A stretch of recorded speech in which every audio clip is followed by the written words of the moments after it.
Amém? Dá uma salva de palmas para Jesus.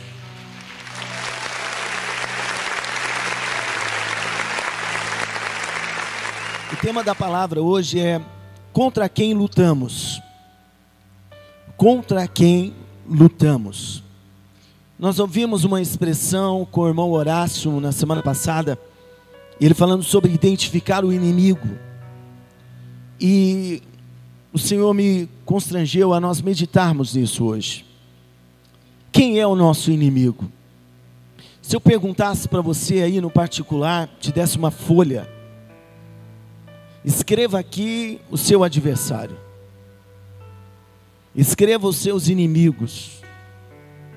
Quem sabe você poderia falar, pastor, numa folha vai ser pouco. Porque nós muitas vezes não sabemos quem é o nosso inimigo. Muitas vezes nós não sabemos quem é o nosso adversário. E por a gente não entender quem é o nosso inimigo, a gente começa a ferir pessoas que nós amamos. Nós começamos, a ferir quem está perto da gente. E não se engane, pessoas feridas ferem. Eu vi um vídeo antes do culto, que o cachorro ele caiu dentro da piscina, e ele tentava sair. E outros dois cachorros tentou ajudar ele, puxando pela coleira. A primeira impressão que o cachorro que precisava de ajuda teve é que estavam agredindo ele. E ele ficou nervoso. E um dos cachorros insistiu em tentar ajudar, até que pegou e foi puxando, e ele se permitiu ser ajudado.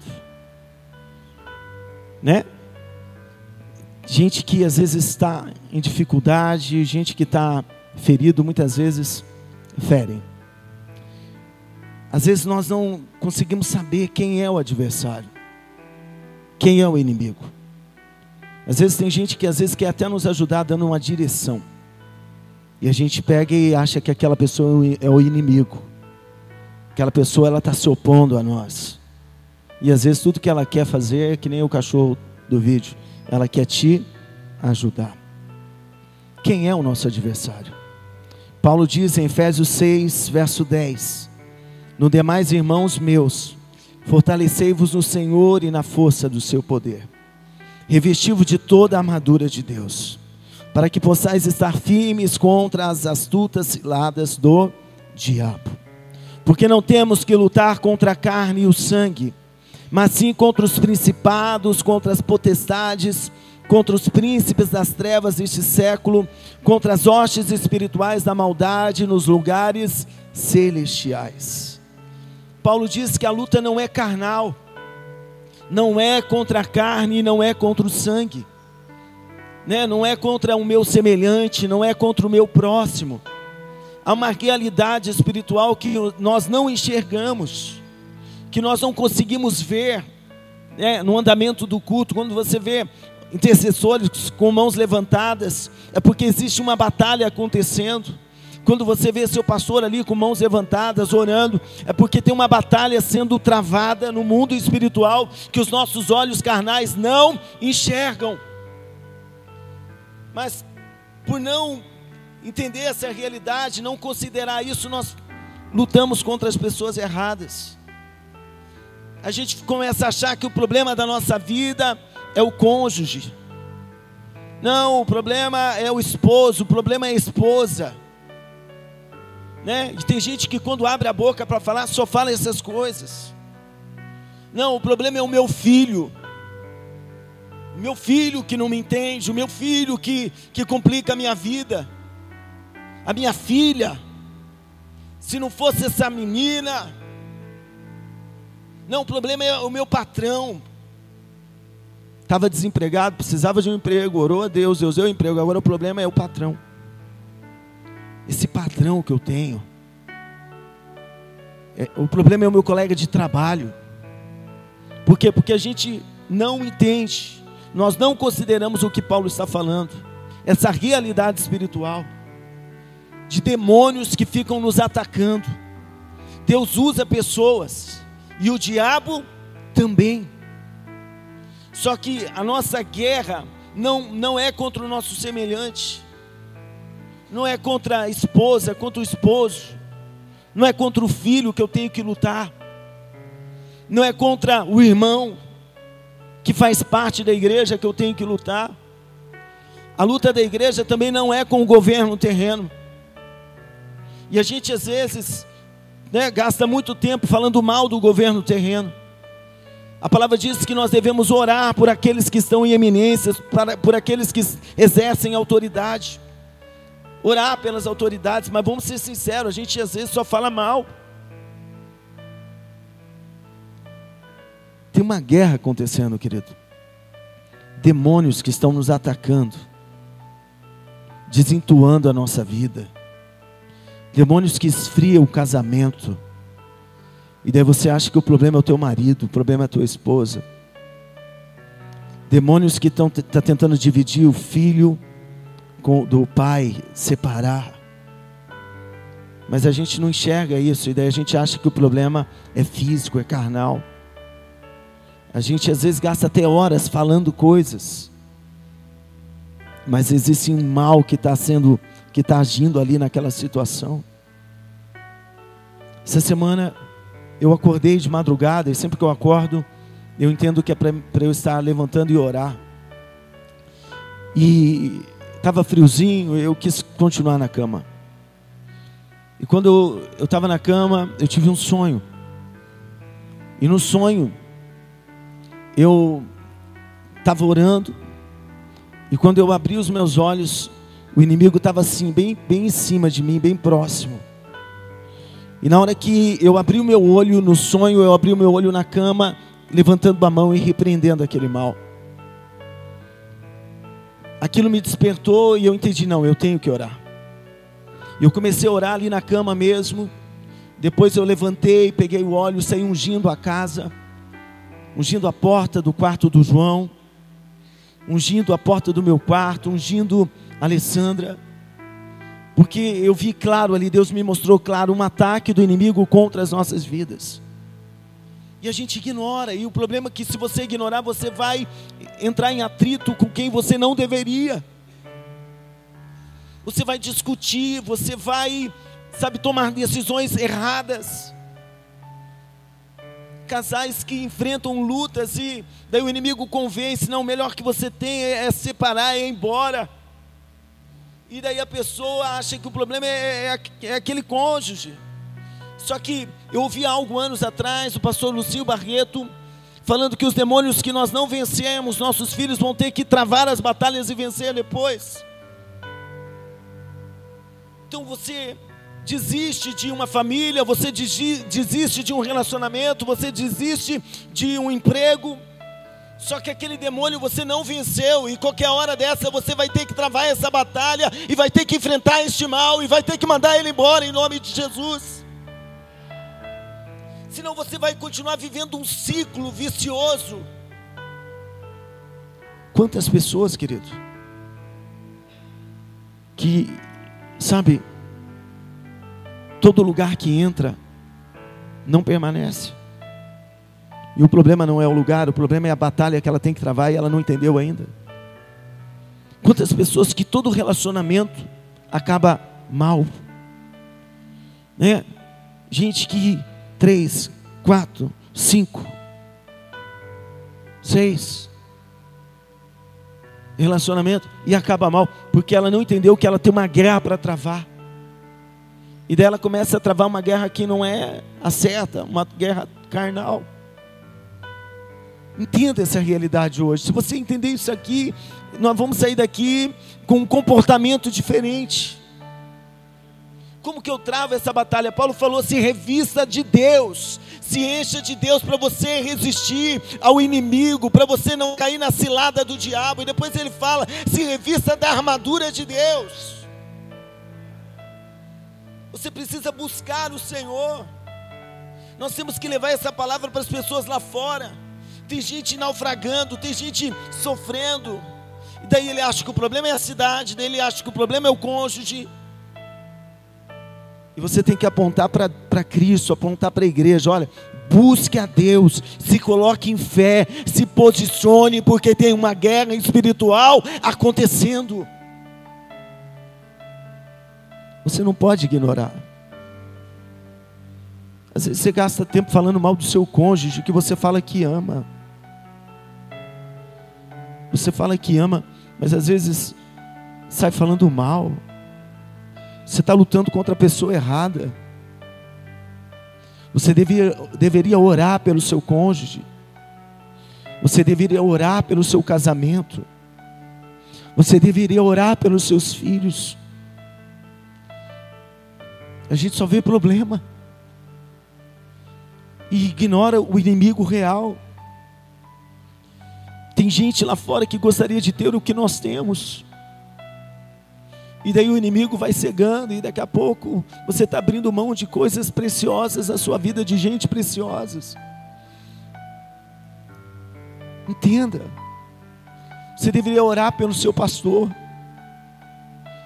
A palavra diz: fere o pastor e se espalha as ovelhas. Existe uma guerra acontecendo. Você acha que o inimigo está feliz com a obra que nós estamos fazendo? Você acha que o inimigo está feliz com, sabe, esse trabalho que está sendo realizado aqui nessa cidade? Então, se posiciona certo, ore pela igreja, ore pelo pastor, ore pela sua casa, ore pelo seu irmão. Vamos mirar no inimigo certo. Vamos travar a batalha certa. Quantas pessoas oraram por nós no passado? Quanta gente orou para a gente poder estar aqui agora?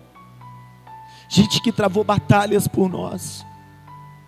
Gente que se colocou em oração, em jejum, em nosso favor. Eu não sei você, mas eu consigo visualizar na minha vida, na vida da Alessandra, gente que Deus usou para interceder por nós. Quando nós estávamos em Londrina, Deus me deu um sonho.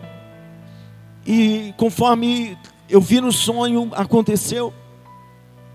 E no sonho, demônios, usando máquinas, entravam na terra, saíam e vinham em direção à minha casa.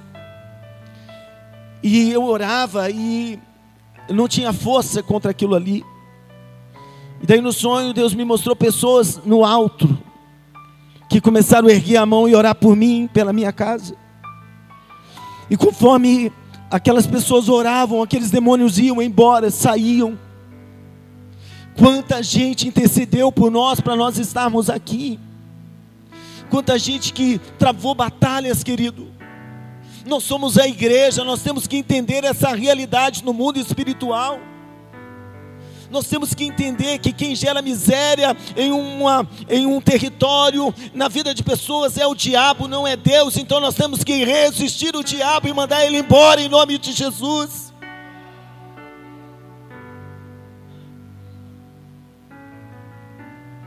Contra a guerra espiritual, coisas carnais não resolvem. Não resolvem. Tem que ser no espiritual, tem que ser na oração. Pastor, estou sem força, peça ajuda, peça oração. Peça. Quem está doente não procura o médico? Procura ou não procura? Mas tem gente doente lá fora e não quer nem buscar ajuda. Você sabe, você tem que dar a direção. Dá a direção. Ó, vai lá, vamos buscar, porque é isso que eu faço. Mas você... tem que levar essa palavra lá. Mas a pessoa tem que reagir. Está entendendo? Você vai orar, mas ela vai ter que interagir. Porque há uma guerra acontecendo. Diga comigo: o inimigo não é o meu pai. Diga: o inimigo não é a minha mãe, não é o cônjuge. O inimigo não é a minha família. Amém? Pedro diz em 1 Pedro 5, 8 e 9: sede sóbrios, vigiai, porque o diabo, vosso adversário, anda de redor como leão bramando, buscando a quem possa tragar, ao qual resistir firmes na fé, sabendo que as mesmas aflições se cumprem entre vossos irmãos no mundo.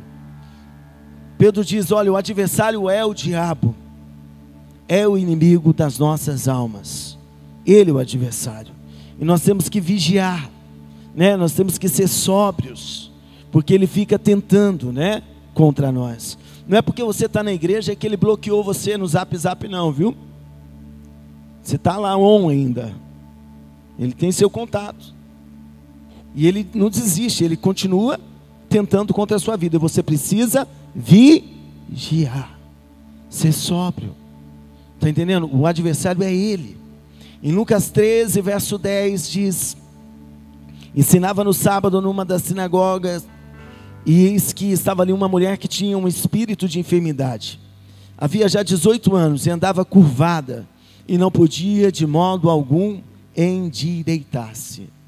Olha essa mulher que estava no culto, estava na sinagoga, andava assim, ó, encurvada de um lado para o outro, e não conseguia se endireitar. Se a gente trazer essa mulher para os nossos dias, nós iríamos levar ela para os médicos, para fazer exame, né? Vamos ver qual que é o problema dela, se é um desgaste, se foi um acidente, se a mãe dela derrubou ela quando bebê.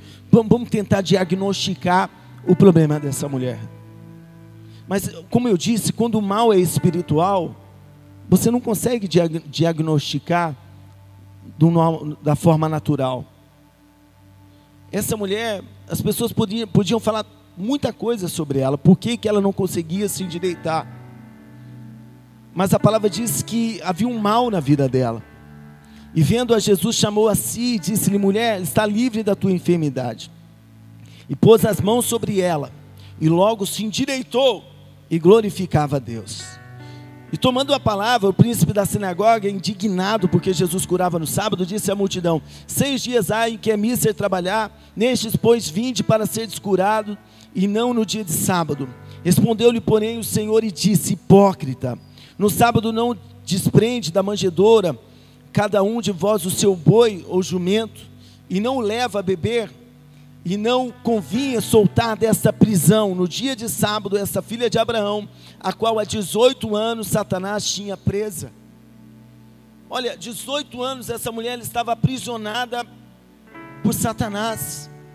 Havia um demônio na vida dela que fazia ela ficar encurvada e ela não se endireitava. Está entendendo? Por mais que ela quisesse, ela não conseguia se endireitar. Quantas pessoas que fazem parte do seu contexto e que você fala, e a pessoa não consegue se endireitar. E daí a gente fala, não, é sem vergonha. Não, é viciado, é isso, é aquilo. E às vezes não sabe, não entende que tem um mal que está aprisionando a pessoa naquela condição que ela está vivendo. Quanta gente que fala, eu vou no culto, e na hora de vir no culto não consegue vir, o inimigo bloqueia a pessoa, gera uma situação e ela não consegue chegar no culto. Eu lembro que uma vez eu falei para o meu pastor, para chegar na igreja é uma guerra na alma, é uma guerra nas minhas emoções. Quanta gente, querido, está lá fora na prostituição e quer mudar e não consegue. Ah não, é sem vergonha. Querido, você não sabe a realidade espiritual que a pessoa está vivendo, a prisão que ela está vivendo. Alguém tem que lutar, alguém tem que guerrear. Nós temos que lutar pela nossa família, nós temos que lutar pelos nossos, nós temos que lutar pelo nosso irmão. Essa mulher aqui, ela estava encurvada, ela estava nessa situação 18 anos, porque o diabo colocou ela nessa condição.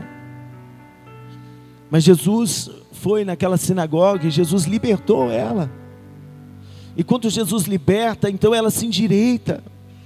A palavra diz, se o Filho vos libertar, verdadeiramente sereis livres. Ore pela libertação de pessoas que fazem parte do seu contexto de vida. Ora, Jesus salva, Jesus liberta. Falei aqui pela manhã sobre o meu pai. Meu pai, tropeçou no vício por um tempo. e ficava mal, bebia de ficar caído, bebia de precisar de ajuda, bebia de não conseguir ir no banheiro. E eu orava pela salvação dele, até que a missionária Marilene se colocou na brecha em oração pela vida dele, e começou a lutar, começou a falar para os demônios saírem da vida dele, começou a falar para os vícios irem embora, começou a jejuar, começou a fazer corrente pela vida dele, campanhas, orações pela vida dele. Travou uma batalha, uma guerra, e Jesus tocou na vida do meu pai e libertou ele daquele mal. Parou de beber, parou de fumar. É uma obra em andamento ainda em muitos aspectos, mas esse mal saiu da vida dele e hoje ele está vivendo uma nova realidade. Por quê? Porque alguém travou a batalha. Eu sou sincero como filho, eu orava pela salvação dele, mas eu sei quem foi de frente com aquela situação. Eu sei que ele está bem, e eu falo: pai, você está bem, porque aquela mulher orou por você, porque aquela mulher comprou a tua guerra, comprou a tua batalha.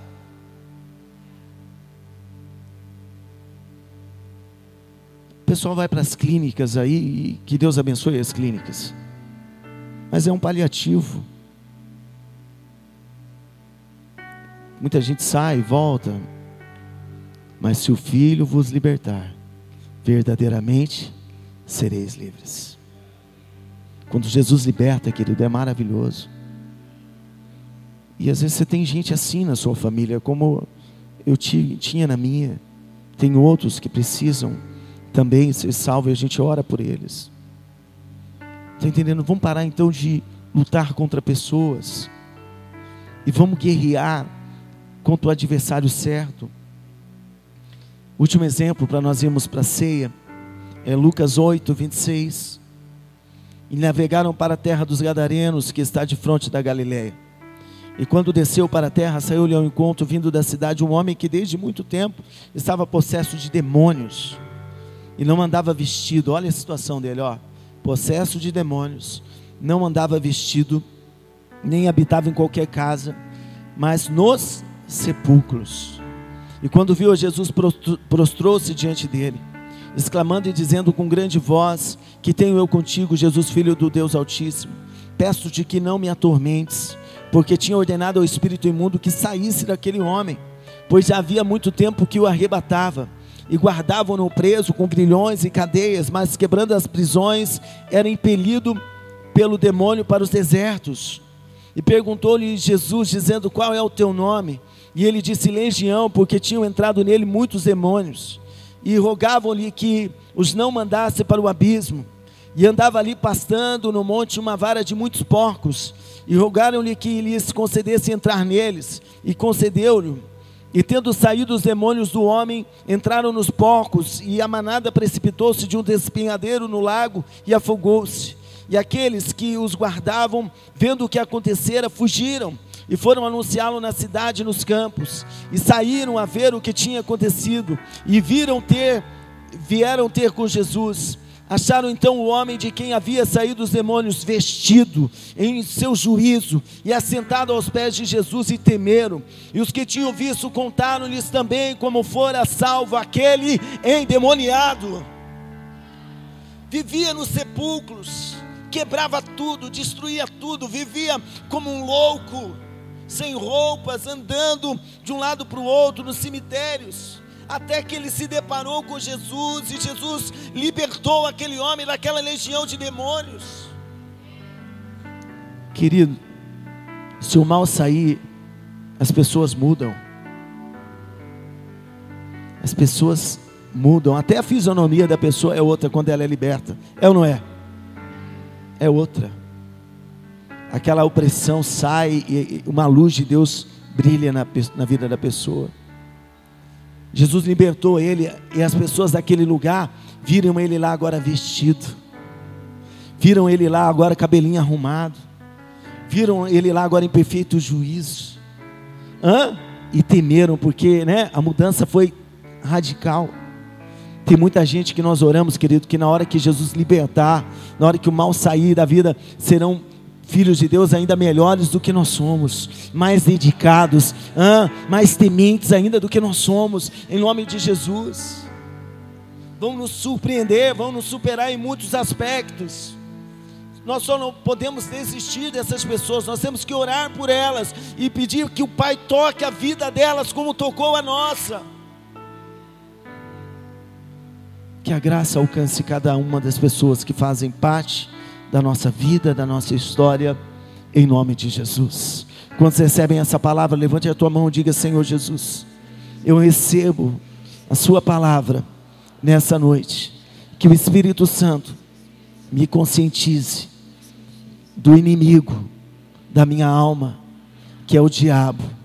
Me dê autoridade, me dê poder para lutar, para guerrear, em nome de Jesus. Amém, Jesus.